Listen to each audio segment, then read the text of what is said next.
This podcast is sponsored by Xgrowth. Xgrowth is the APAC ABM agency.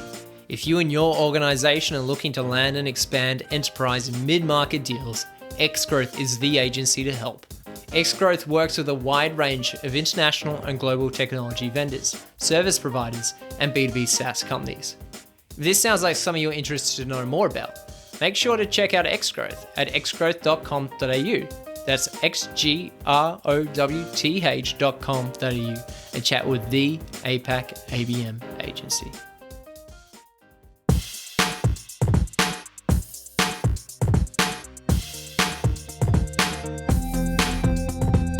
What's up, marketers, and welcome to another episode of the Growth Colony podcast. I'm Liza from Xgrowth to tell you that each episode we bring in B2B leaders to chat about how you can achieve those everyday wins in the marketing world. Whether you're new to the B2B game, working at a leadership level, or even just showing some interest, we know you'll love the episode. So grab a drink, get comfy, and enjoy the show.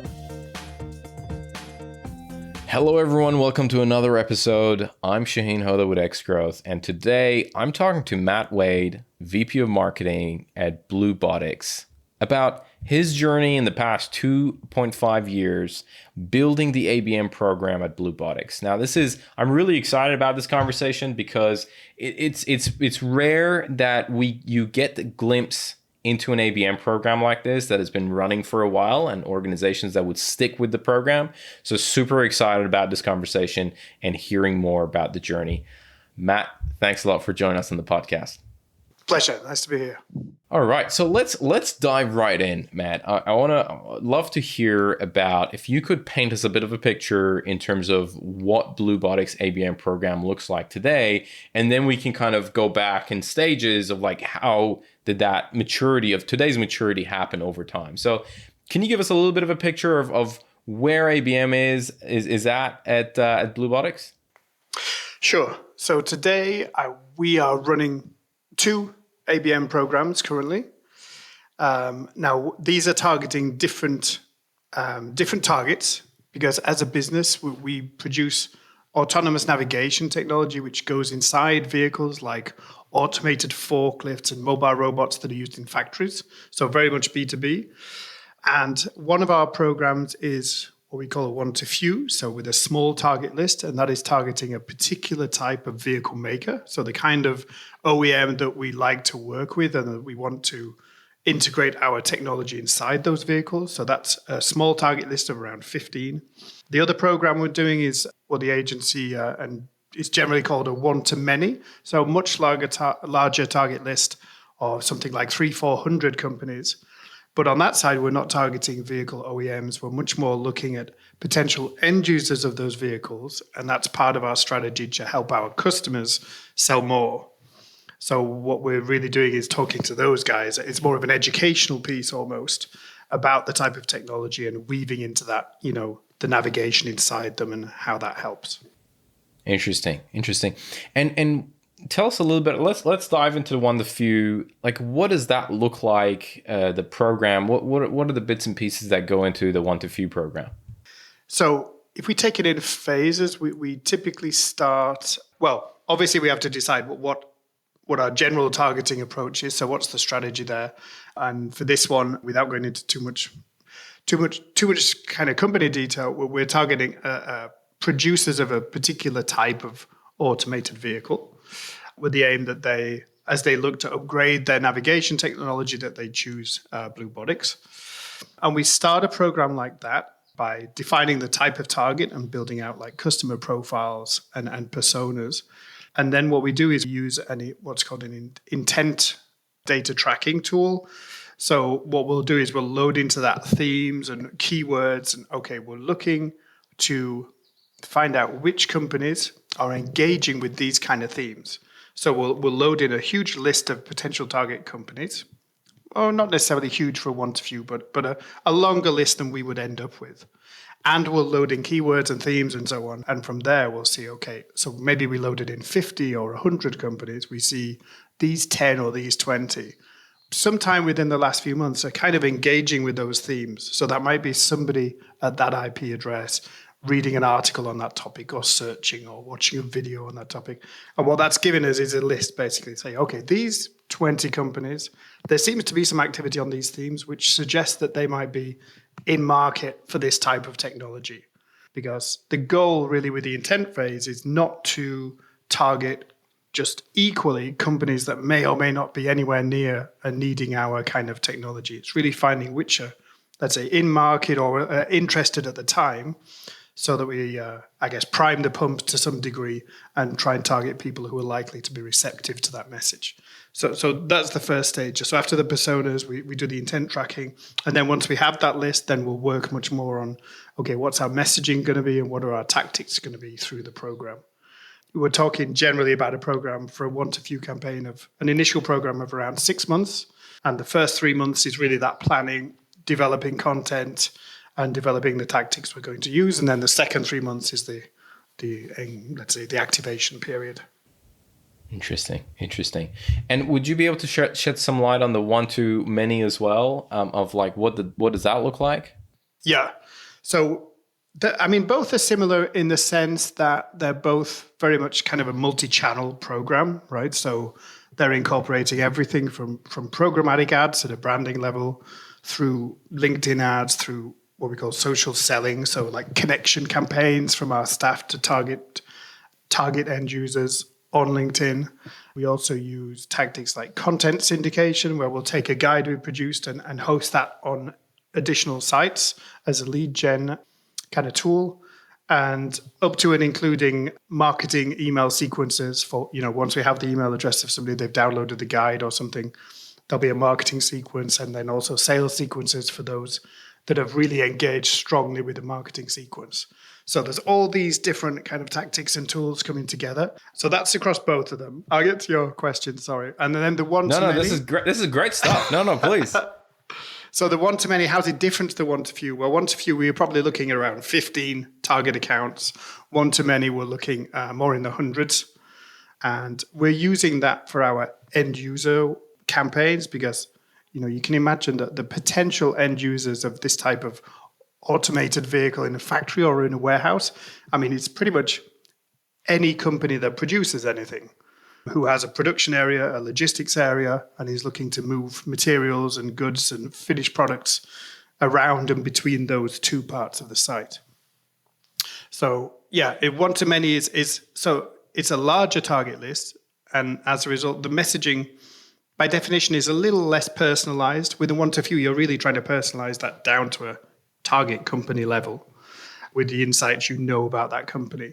One-to-many, you're more grouping them into bigger groups, and that they're slightly wider personas. But we're looking at them based on our kind of strategic company target list. Also that they meet certain parameters. Okay, company of this size and this many sites and so on. Employee numbers, all that kind of thing. And it's just more of a wider. A larger net, really, with the one-to-many program. So similar range of tactics and everything. The difference with our one-to-many is that currently we've got that as an ongoing program because, you can imagine it takes the lead time for a company. Oh, maybe we need to automate this process, and then getting buy-off and the investment and actually going out and researching those kind of solutions. That's a good few months. So just doing a short hit isn't going to work. Interesting. And so one-to-many is an ongoing process, and then one-to-few, it sounds like you're refreshing it every 6 months. Is that correct? Yeah, a standard program on the one-to-few is 6 months, and the first one we did back 2 or 3 years ago, we refreshed that once. So we did an additional 6 months. The current one-to-few, which I explained, like targeting this particular type of what we call AGV, Automated Guided Vehicle Manufacturer, that we're in the first phase. We're just within those 6 months, we're probably in month 4 or 5. So we're just in the initial stage of the activation. So that means marketing activities, ads, and so on are happening, but we're not at the end of that yet, which is more where the sales team would be engaging and talking with contacts. Interesting. Got it. Okay. You've kind of touched on this a little bit, but love to hear so how did you get here? What did the journey look like? Today you're running both tiers, one-to-one, one-to-few, and one-to-many. what was the journey getting to this point in with regards to ABM at BlueBotics? Yeah, so it's pretty much followed. It's kind of evolved in parallel with the marketing operation of the company, I would say. So a bit of history. I joined here in 2019, summer of 2019, and we're a small company. We're 55 people today. We were 30 then. And I was the first full-time kind of marketing employee, came in as the head of marketing here. And having obviously researched the company during the interview process and so on, it was clear that ABM could be a good fit because at the level of our core business where we're looking to work with vehicle makers and integrate our navigation and really be the intel inside of their vehicles, it was clear that, the bigger vehicle makers we can work with, the more that's going to scale over time. They sell a vehicle, we sell a system. So targeting the bigger players will be key. We didn't do anything for the first few months because I was still in learning mode, learning the business. And we put our first program live in March next year. So March 2020, we basically did actually a one-to-many. That was our very first program. And we were targeting anyone interested in autonomous navigation. Now, the way I look back at this is I see it as a test program now. I'm not sure I did then, but I see it as a test program now because what I realized gradually is that, people searching and interested in that topic of autonomous navigation, once you filter out, anyone looking at Teslas and cars, because this is nothing to do with road cars, what we saw is that the people interested in that topic, they could be end users or they could be vehicle makers because they're looking for that tech. I mean, it could be end users like, how do these vehicles work? Or it could be somebody, okay, I need natural navigation to go inside this robot that I've already designed. So in the end, it ended up being a bit of a catch-all campaign, which is not ideal for ABM. You really need it super, super targeted. So that was a great 6 months of learnings, I would say. And out of that, we create literally like a 46-page ebook as the key content asset. So that's something we still use in various forms today. But that was a little bit too general, but we learned a lot, I would say. Fast forward another 6 months. So the second half of 2020, that's when we put the first of our two one-to-few programs into action. So this was targeting, again, a particular type of vehicle maker. And this was much more personalized content and really properly targeted and run through. 6 months later, no, not 6 months later. So that was second half of 2020, first quarter of 2021. And then this year, we refreshed that once or twice. And then second half of 2022, we started working on the new one-to-few, which it's had some delays, but that's in progress now. And then at the end of the year, we also started this new one-to-many. So we're about 6 months into the current one-to-few and one-to-many. There's a bit of a potted history, but lots of learnings there on the way. I think we're getting better each time, No, I think that, that's very valuable. And kind of you've described how started with one-to-many, broadened that a little bit, narrowed it, broadened it, and allowed you to kind of get to this point where you're running two tiers, one-to-many and one-to-few today. Yeah, and I think that's, as I say, sorry to interrupt, as I say, that's really in parallel with my learning of the business. If I was doing it all again, I would start ABM a little bit later to get maybe another 6 months of knowledge of our users, the end users, who's interested in what. But I think that's just, I think it was probably, even when I started here, not even a year before was my first kind of real learning about ABM as a concept, as a tactic. And I was honestly very enthusiastic to try that, and it seemed a good fit. But yeah, that first program, I think, was a learning tool because we did it arguably a little bit too early, but learnings are learnings, so they're all valuable. Got it. Okay. That makes sense. And you touched on this. This is a great segue. I want to ask about mistakes. And you talked about that in terms of like obviously understanding the business better, very critical. What are some of the other mistakes that you've kind of encountered and you would do differently if you go back? I can think of two. I think in the beginning, we probably didn't have I didn't put a strong enough focus on attribution and KPIs. Definitely not with the first program, but that's something we've been strengthening along the way. And I think if I was going in today with the experience I've had so far, that's something I'm going to be pushing hard with our partners at the agency, just to really nail that down from day one and to track that much more regularly and strongly. On the attribution, that's like really proving this came from ABM, and these brand awareness improved as a result of this, and these leads came from that. You're with a multi-channel approach in ABM, that's really a big challenge. That's not easy at all. So to manage the attribution of all those tactics is a big challenge.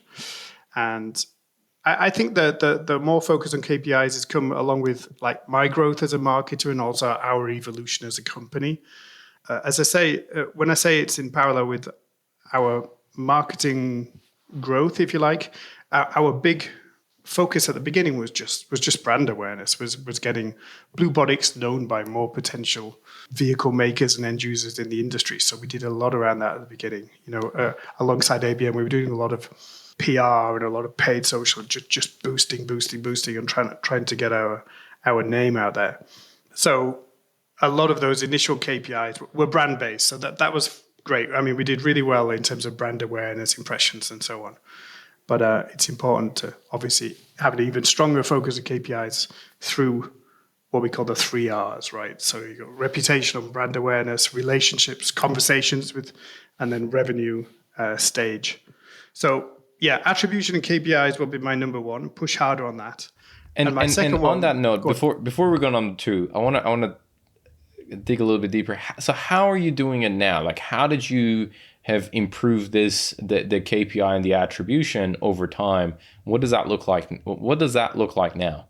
So on KPIs, we have very concrete KPIs for each program in place, agreed, and it's been monitored and assessed with myself and our VP of sales.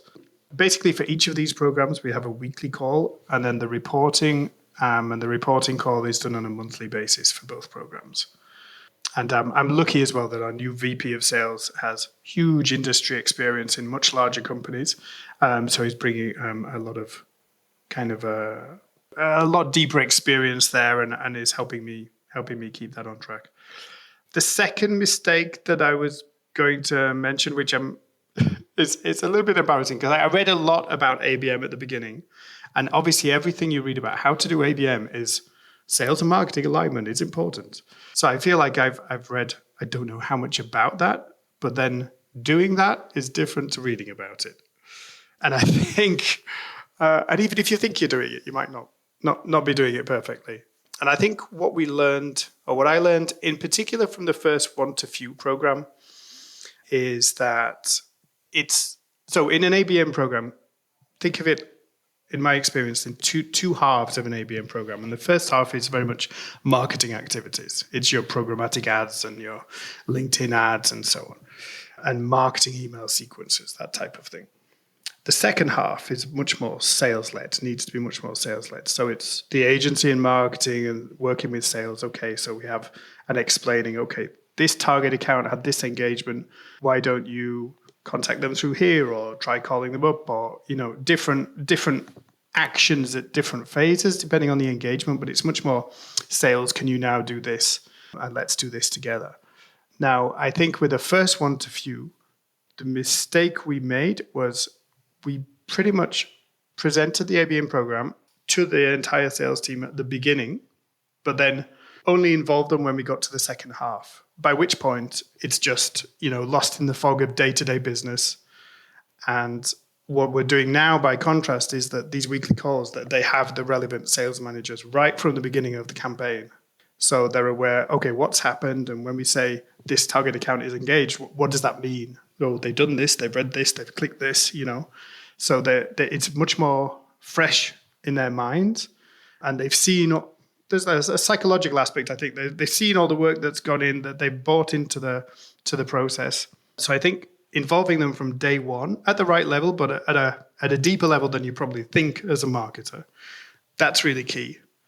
And equally, I think the second thing I learned on that same point is it's not necessary to include the entire sales team. We have a sales team of something like 6 sales managers. It's not necessary to include them all by default for every program. People are different, and some people are going to be more engaged, more interested. It's more in keeping with their skill set than others. Your road warrior salesperson who's always traveling and always at shows and always seeing clients and is, resharing your LinkedIn post the least because they're always traveling. That might not be the perfect person to be involved in your ABM campaign. Whereas somebody who's like super enthusiastic about tech and always on LinkedIn and, they're digital and they have more time in the office, that could be a good fit in my experience. So I think what we've done with the newer programs, we've talked through the concept and we've built out the targeting together. And then we've literally said, okay, well, we think this needs 2 salespeople. Who's the most interested and who does this make the most sense for? And from that, again, you get off to a good start, I think. And then keeping them involved through the process. All of which I read about before we started. But yes, reading is different than doing, huh? It's not the same. I love it. Okay. I also want to, we touched on ROI, and I want to dig a little bit deeper in terms of how are you able to show ROI along the way and keep the leadership team on board? I think that's really critical, and show that ABM takes a while to show results. How did you accomplish that? Before leadership go and say, shut this ABM thing off. It's not working. Yeah, it's a good question.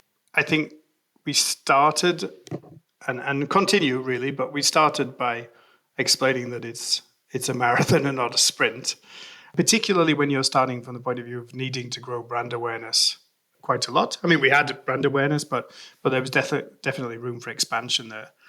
So making that point, I think if we take the agency's 3 R's, right, and we start with reputation, so brand awareness, those metrics are fairly easy to show because they're coming from all your digital activities and impressions and clicks and eyeballs on videos. That is fairly simple. And in the beginning, we talked really about numbers. So, okay, this many tens of thousands of people saw this video and so on.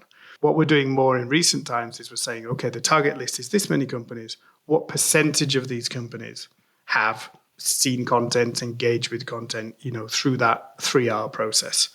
And I think we'll see, but I suspect that's a better approach. So on the brand level, that's fairly easy to track. On the second R, which is relationships, so that's really ongoing conversations. There's been at least some level of back and forth between humans in our company and the target account. These are maybe perhaps a little bit more manual to track because it could be, we've sent them a connection request from our sales manager on LinkedIn and they've responded and a conversation ensued, right? So this is done a little bit more manually, really by the agency. That's part of their workload. But we pull those together into how many conversations with how many contacts in the different target accounts.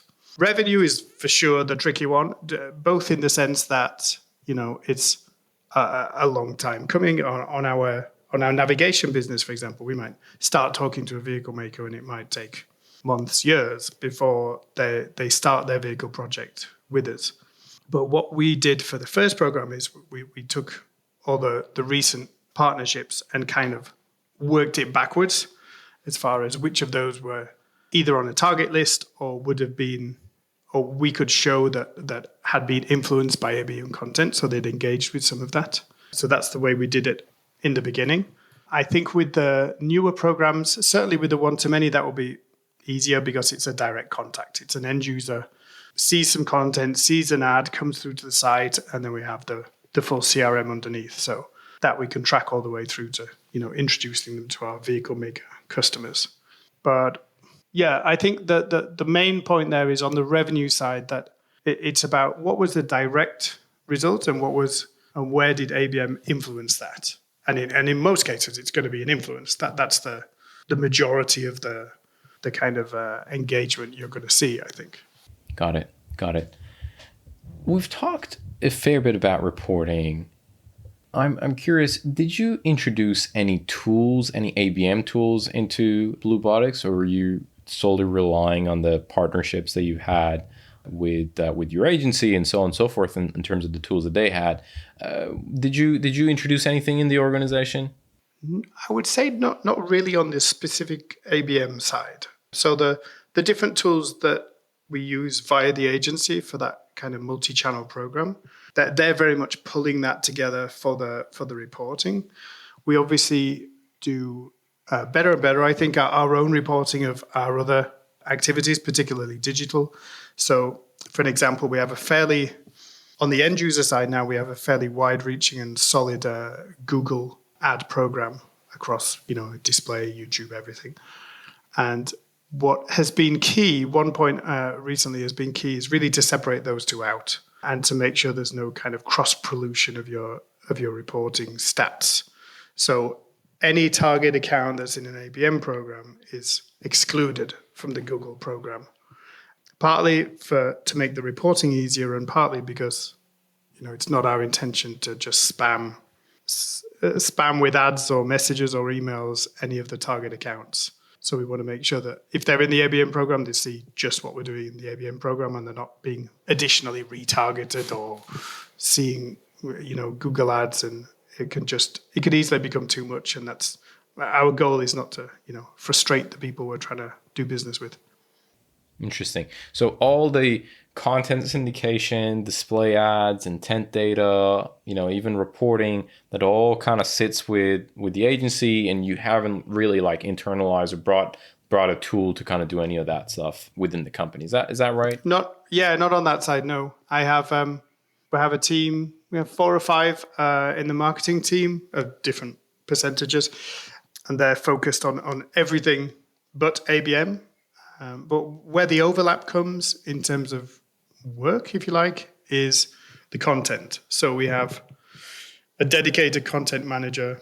We do a lot on, as far as social content, blog posts, videos, and we produce that very much with an eye on the ABM program. There's not much we've created that's specific to ABM, but a lot of what we produce for BlueBotics content marketing in general becomes very valuable for the ABM program.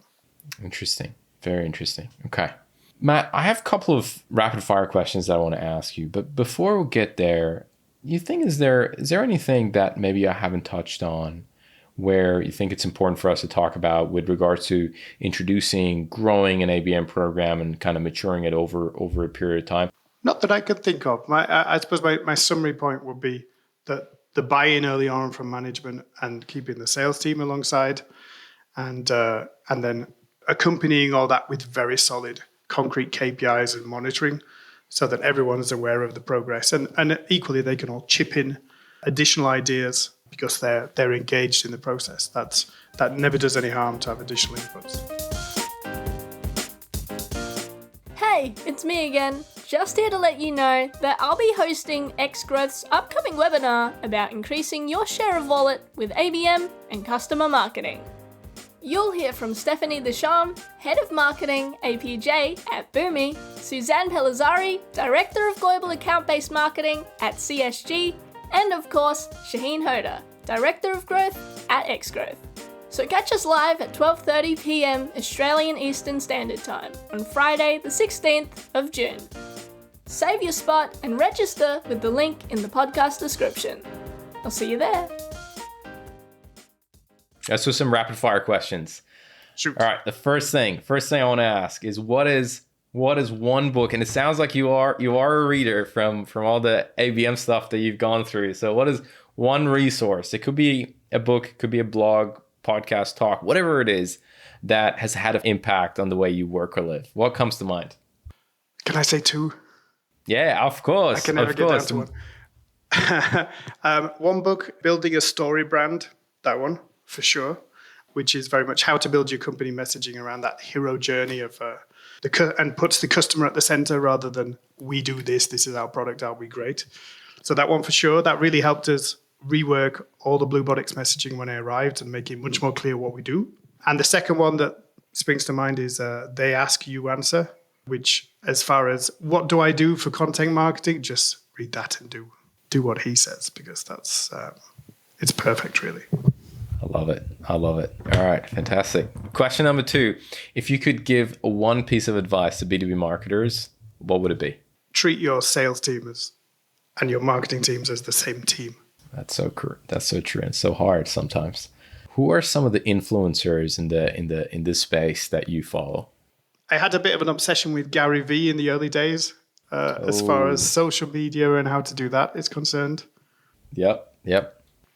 And there was actually went to there's a B2B marketing conference in the UK that I've popped into once or twice, which is very good. I think it's just called that. I think it's B2B marketing. Yeah, it's B2B marketing. Yeah, that's right. Yeah, that's right.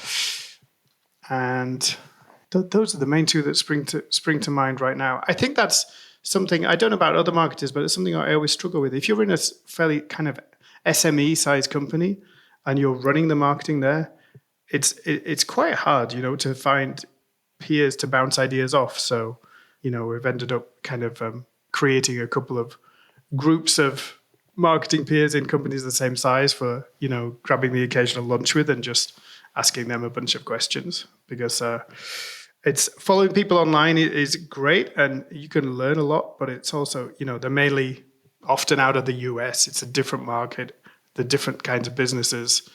You see that from shows. You go to a show in the US and people walk up to the stand and go, "Scan me." And you go to a show in Germany and you sometimes have to prise a business card out of someone's hands. Don't scan me. It's exactly that.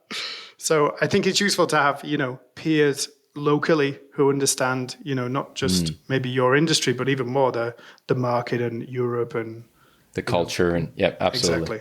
Yeah, absolutely. Matt, last question. What is something that excites you about B2B today? Well, my background is tech, and it was tech journalism before marketing. So tech B2B is very much kind of what floats my boat, really. But what is interesting to me the most is that as a marketer, I don't think you could possibly be bored. You're working across so many different activities and fields and trying to pull all of that together into a kind of cohesive approach. That's for me what keeps it fresh and interesting. And every single one of those fields is evolving all the time. So whether it's paid social or whether it's SEO, whether it's ChatGPT, for somebody that kind of loves reading and learning continually, it's a good fit from that sense. It is fascinating. Matt, just want to say thank you so much for coming on the podcast. This was a great session. I took away a lot from it as well, and I'm sure it's going to be the same thing for a lot of people who's going to be listening to the podcast. So thanks so much again for your time and come on the show. You're welcome. Thanks very much. Today's episode of Growth Colony was produced by Alexander Hipwell and Liza Maywald. It was edited by Dave Samito with additional editing by Liza Maywald and music arrangement by Alexander and Liza. Special thanks to Tina Wabe. We couldn't make the show without you. Growth Colony is hosted by Shaheen Hoda, Director of Growth at Xgrowth. If you enjoy the podcast, please subscribe and give us a rating on Spotify or Apple Podcasts. Do you think you'd be a great guest or just keen for a chat? Send through an email at podcast@xgrowth.com.au. That's podcast@xgrowth.com.au. That's all for now. We'll catch you next week, right here on Growth Colony.